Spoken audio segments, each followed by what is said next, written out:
Halo semuanya, saya Renata Permatasari Ongko. Saya Adistika Lunasari. Saya Rafael Felizio Nicola Tarigan.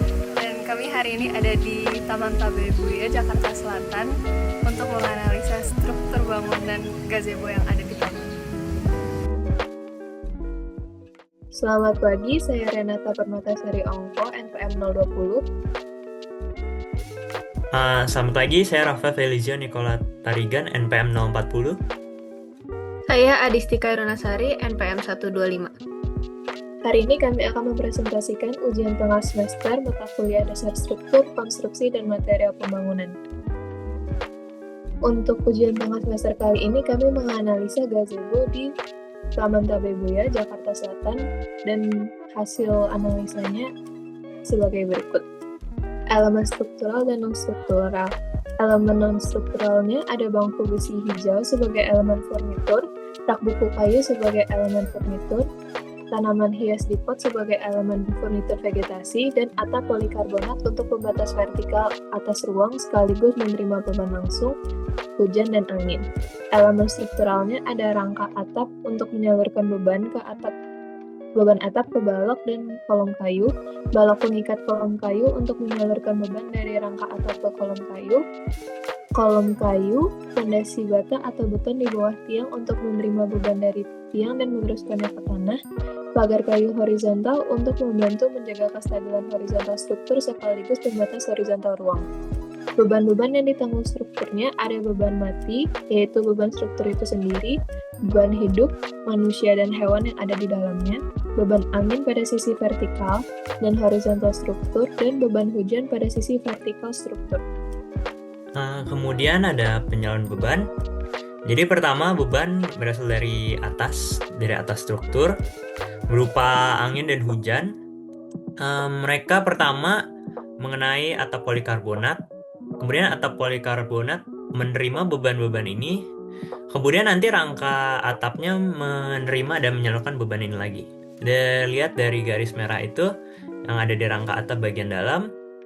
Kemudian setelah itu bebannya disalurkan ke balok-balok pengikat yang ada di sekitar kolom kayu.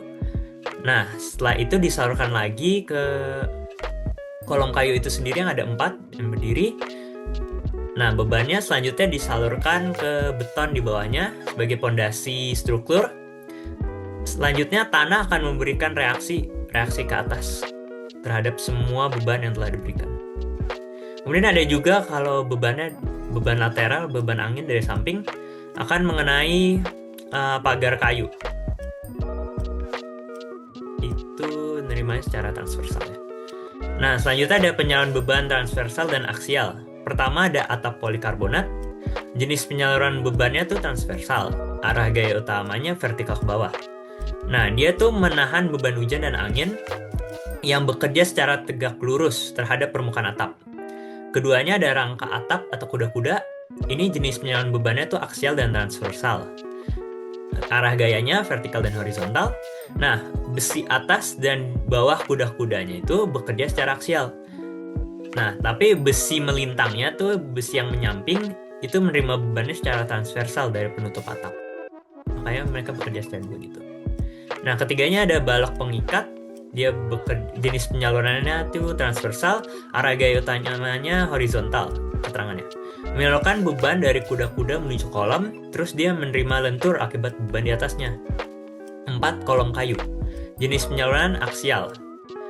Arah gaya utama vertikal. Dia menerima beban dari balok di atas, terus nyurin langsung ke pondasi. Nah, ada pagar kayu. Pagar kayu ini transversal. Arah gaya utamanya horizontal, dia menerima beban angin lateral, jadi dari samping struktur. Kemudian nomor 6, lantai gazebo transversal. Gayanya itu vertikal ke bawah. Dia menyalurkan beban gravitasi, hidup dan mati. Kemudian 7, pondasi bata di bawah tiang, dia aksial atau tekan. Terus arah gaya vertikal, menyalurkan beban total ke tanah secara merata. Selanjutnya adalah tanah atau dasar pondasi. Dia memberikan reaksi vertikal. Arah gaya vertikal ke atas ya. Memberikan gaya reaksi terhadap seluruh beban struktur di atasnya.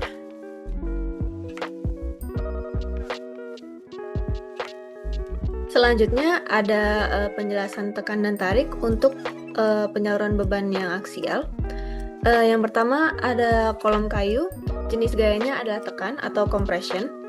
Penjelasannya adalah kolom menerima beban dari balok atas dan atap, menyalurkannya ke pondasi, jadi gaya vertikalnya ke bawah atau menekan ke bawah.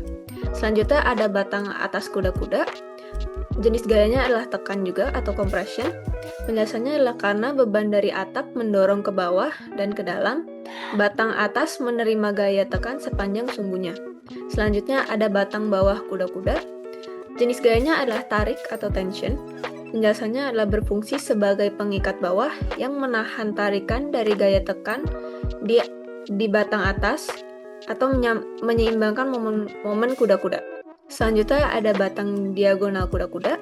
Jenis gayanya adalah tekan dan tarik atau kombinasi. Penjelasannya adalah beberapa batang diagonal mengalami tarik dan sebagian tekan, tergantung arah bebannya.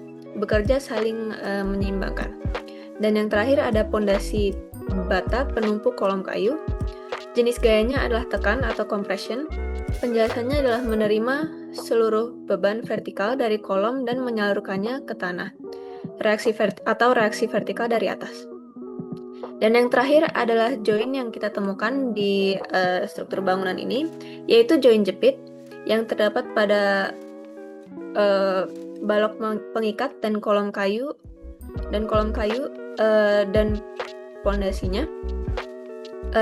Bisa dilihat di gambarnya, join jepitnya ditunjukkan oleh gambar-gambar tersebut, dan elemen penyambungnya atau konektornya bisa dilihat dari garis yang lebih tebal.